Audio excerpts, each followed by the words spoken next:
2 Samuel chapter 16. When David had gone a short distance beyond the summit, there was Ziba, a steward of Mephibosheth, waiting to meet him. He had a string of donkeys saddled and loaded with 200 loaves of bread, 100 cakes of raisins, 100 cakes of figs, and a skin of wine. The king asked Ziba, "Why have you brought these?" Ziba answered, "The donkeys are for the king's household to ride on. The bread and fruit are for the men to eat, and the wine is to refresh those who become exhausted in the wilderness." The king then asked, "Where is your master's grandson?" Ziba said to him, "He is staying in Jerusalem because he thinks, 'Today the Israelites will restore me to my grandfather's kingdom.'" Then the king said to Ziba, "All that belonged to Mephibosheth is yours now." "I humbly bow," Ziba said. "May I find favor in your eyes, my lord the king." As King David approached Bahurim, a man from the same clan as Saul's family came out from there. His name was Shimei, son of Gera, and he cursed as he came out. He pelted David and all the king's officials with stones, though all the troops and the special guard were on David's right and left. As he cursed, Shimei said, get out, you murderer, you scoundrel. The Lord has repaid you for all the blood you shed in the household of Saul, in whose place you have reigned. The Lord has given the kingdom into the hands of your son Absalom. You have come to ruin because you are a murderer." Then Abishai, son of Zeruiah, said to the king, "Why should this dead dog curse my lord the king? Let me go over and cut off his head." But the king said, "What does this have to do with you, you sons of Zeruiah? If he is cursing because the Lord said to him, 'Curse David,' who can ask, 'Why do you do this?'" David then said to Abishai and all of his officials, "My son, my own flesh and blood is trying to kill me. How much more then this Benjamite? Leave him alone, let him curse, for the Lord has told him to. It may be that the Lord will look upon my misery and restore to me his covenant blessing instead of this curse today." So David and his men continued along the road while Shimei was going along the hillside opposite him, cursing as he went and throwing stones at him and showering him with dirt. The king and all the people with him arrived at their destination exhausted, and there he refreshed himself. Meanwhile, Absalom and all the men of Israel came to Jerusalem, and Ahithophel was with him. Then Hushai the Archite, David's confidant, went to Absalom and said to him, "Long live the king, long live the king." Absalom said to Hushai, "So this is the love you show your friend. If he is your friend, why didn't you go with him?" Hushai said to Absalom, "No, the one chosen by the Lord, by these people, and by all the men of Israel. His I will be, and I will remain with him. Furthermore, whom should I serve? Should I not serve the son, just as I served your father? So I will serve you." Absalom said to Ahithophel, "Give us your advice. What should we do?" Ahithophel answered, "Sleep with your father's concubines, whom he left to take care of the palace. Then all Israel will hear that you have made yourself obnoxious to your father, and the hands of everyone with you will be more resolute." So they pitched a tent for Absalom on the roof, and he slept with his father's concubines in the sight of all Israel. Now in those days the advice of Ahithophel gave was like that of one who inquires of God. That was how both David and Absalom regarded all of Ahithophel's advice. Chapter 17. Ahithophel said to Absalom, "I would choose 12,000 men and set out tonight in pursuit of David. I would attack him while he is weary and weak. I would strike him with terror, and then all the people with him will flee. I would strike down only the king and bring all the people back to you. The death of the men you seek will mean the return of all. All the people will be unharmed." This plan seemed good to Absalom and to all the elders of Israel. But Absalom said, "Summon also Hushai the Archite, so we can hear what he has to say as well." When Hushai came to him, then Absalom said, "Ahithophel has given us this advice. Should we do what he says? If not, give us your opinion." Hushai replied to Absalom, "The advice Ahithophel has given is not good this time. You know your father and his men, they are fighters, and as fierce as a wild boar robbed of her cubs. Besides, your father is an experienced fighter. He will not spend the night with the troops. Even now, he is hidden in a cave or some other place. If he should attack your troops first, whoever hears about it will say, 'There has been a slaughter among the troops who follow Absalom.' Then even the bravest soldier, whose heart is like the heart of a lion, will melt with fear. for all Israel knows that your father is a fighter, and that those with him are brave. So I advise you, let all Israel, from Dan to Beersheba, as numerous as the sand on the seashore, be gathered to you, with you yourself leading them into battle. Then we will attack him wherever he may be found, and we will fall on him as dew settles on the ground. Neither he nor any of his men will be left alive. If he withdraws into the city, then all Israel will bring ropes to the city, and we will drag it down to the valley until not so much as a pebble is left. Absalom and all the men of Israel said, the advice of Hushai the Archite is better than that of Ahithophel, for the Lord has determined to frustrate the good advice of Ahithophel in order to bring disaster on Absalom. Hushai told Zadok and Abiathar the priest, Ahithophel has advised Absalom and the elders of Israel to do such and such, but I've advised them to do so and so.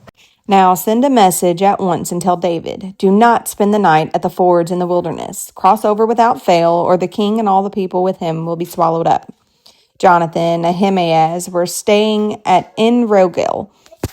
A female servant was to go and inform them, and they were to go and tell King David, for they could not risk being seen entering the city. But a young man saw them and told Absalom. So the two of them left at once and went to the house of a man in Bahurim.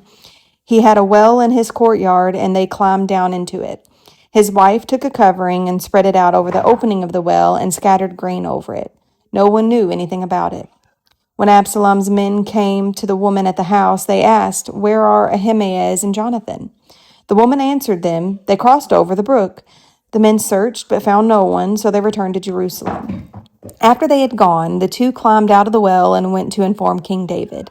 They said to him, set out and cross the river at once. Ahithophel has advised such and such against you. So David and all the people with him set out and crossed the Jordan. By daybreak, no one was left who had not crossed the Jordan. When Ahithophel saw that his advice had not been followed, he saddled his donkey and set out for his house in the hometown. He put his house in order and then hanged himself. So he died and was buried in his father's tomb. David went to Mahanaim, and Absalom crossed the Jordan with all the men of Israel. Absalom had appointed Amasa over the army in place of Joab. Amasa was the son of Jether, an Ishmaelite, who had married Abigail, the daughter of Nahash, and sister of Zeruiah, the mother of Joab. The Israelites and Absalom camped in the land of Gilead.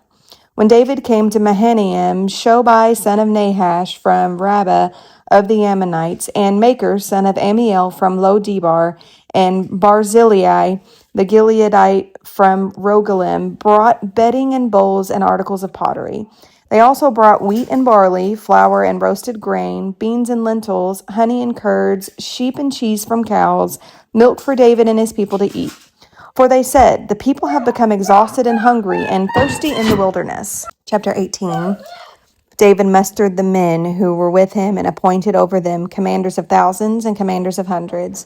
David sent out his troops, a third under the command of Joab, a third under Joab's brother Abishai, son of Zeruiah, and a third under Ittai the Gittite. The king told the troops, I myself will surely march out with you. But the men said, you must not go out. If we are forced to flee, they won't care about us. Even if half of us die, they won't care. But you are worth 10,000 of us. It would be better now for you to give us support from the city. The king answered, I will do whatever seems best to you. So the king stood beside the gate while all his men marched out in units of hundreds and of thousands. The king commanded Joab, Abishai, and Ittai, be gentle with the young man Absalom for my sake. And all the troops heard the king giving orders concerning Absalom to each of the commanders.